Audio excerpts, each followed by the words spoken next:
دوستو آج سے کچھ ہزاروں سال پہلے اس دنیا میں ایک ایسے شخص گزرے ہیں کہ جن کی عقل مندی اور بہادری کی بدولت اللہ تعالیٰ نے ان کے نام پر قرآن پاک میں ایک سورت عطا فرمائی ہے اور ان کا نام ہمیشہ کے لیے سرخرو کر دیا۔ دوستو ہم بات کر رہے ہیں حضرت حکیم لقمان کی۔ دوستو ان کے بارے میں یہ پتہ نہیں چلا ہے کہ یہ نبی تھے یا نہیں، لیکن وہ بہت ہی عقل مند انسان تھے۔ بہت سی حکمت حضرت حکیم لقمان کے نام سے منسوب ہے۔ حکیم لقمان میڈیکل سائنس کی معراج پر قابض تھے۔ دنیا میں ایسی کوئی بیماری نہیں تھی جس کا علاج حکیم لقمان کے پاس نہ ہو۔ دوستو اب سوال یہ ہے کہ اتنی زیادہ عقل مندی اور روگوں کی جانکاری آپ کے پاس کیسے اور کہاں سے آئی؟ تو دوستو اس بارے میں بھی ایک روایت موجود ہے جس کے مطابق ایک دن حکیم لقمان پیڑ کے نیچے سو رہے تھے۔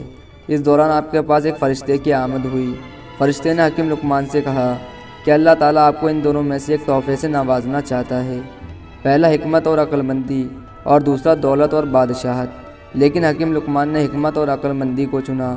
پھر جب آپ نیند سے اٹھے تو آپ نے محسوس کیا کہ آپ کے سوچنے سمجھنے کی طاقت بہت تیز ہو چکی تھی۔ آپ کی قدرت سے لگن اتنی زیادہ ہو گئی تھی کہ آپ اپنے آس پاس موجود پیڑ پودوں اور جڑی بوٹیوں کو دیکھ کر ان کے فائدے اور نقصان سے بخوبی جانکار ہو جاتے تھے۔ کچھ اتہاسکاروں کا کہنا ہے کہ پیڑ پودے اور جڑی بوٹیاں آپ سے باتیں کرتے اور آپ کو بتاتے کہ ہم اس بیماری کی دوا ہیں۔ آپ نے اپنی زندگی کا ایک بڑا حصہ غلامی میں گزارا تھا۔ یوں تو غلام ہوتے ہوئے بھی آپ کی کئی کرامات مشہور ہیں، لیکن ایک کرامات ان سب میں مشہور ہے کہ آپ کے مالک نے آپ کو ایک دمبا دیا اور حکم دیا کہ اسے ذبح کر کے اس کے حصے میرے پاس لے کر آؤ۔ حضرت لقمان تھوڑی دیر بعد اس دمبے کا دل اور اس کی زبان لے کر اپنے مالک کے پاس حاضر ہو گئے۔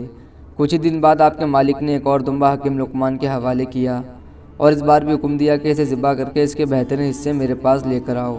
حضرت لقمان تھوڑی دیر بعد حاضر ہوئے اور اس بار بھی آپ کے ہاتھ میں دل اور زبان تھی۔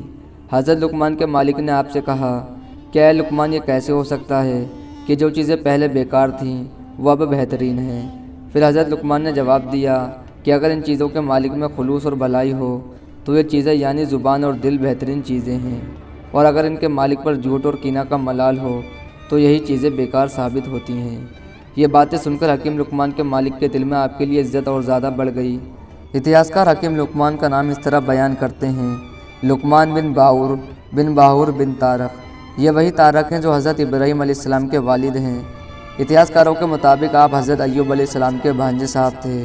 حضرت لقمان نے 1000 سال کی عمر پائی تھی، یہاں تک کہ حضرت داؤد علیہ السلام کا زمانہ بھی آپ نے دیکھا اور آپ حضرت داؤد علیہ السلام کی صحبت میں بھی رہے۔ آپ بنی اسرائیل کے مفتی بھی رہ چکے تھے۔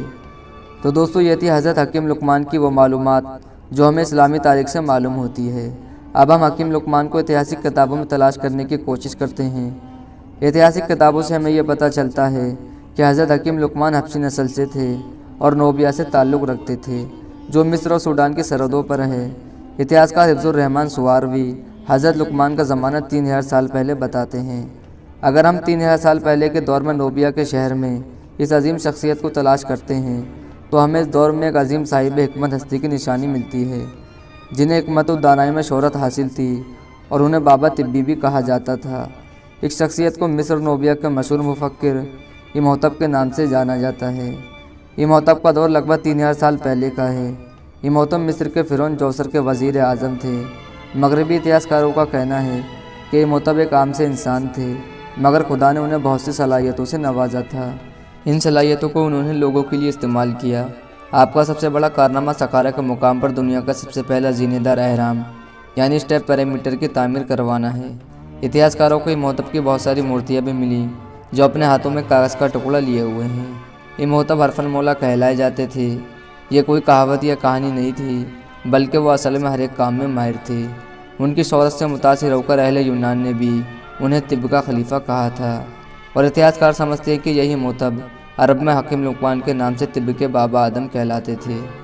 پہلے کے اتہاسکاروں کے مطابق لقمان اور امہوتب دونوں لفظوں کے معنی ایک ہی ہیں، یعنی امن میں آنا۔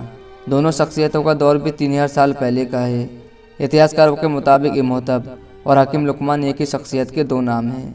آپ کی قبر مبارک سرفن میں ہے جو فلسطین کے قریب میں ہے۔ فی الحال دوستو آج کی ویڈیو یہیں پر پوری ہوتی ہے۔ دوستو ویڈیو کو لائک کریں، زیادہ سے زیادہ شیئر کریں اور چینل کو سبسکرائب کریں تاکہ ہماری نئی آنے والی ویڈیو کی نوٹیفیکیشن آپ تک پہنچ سکے۔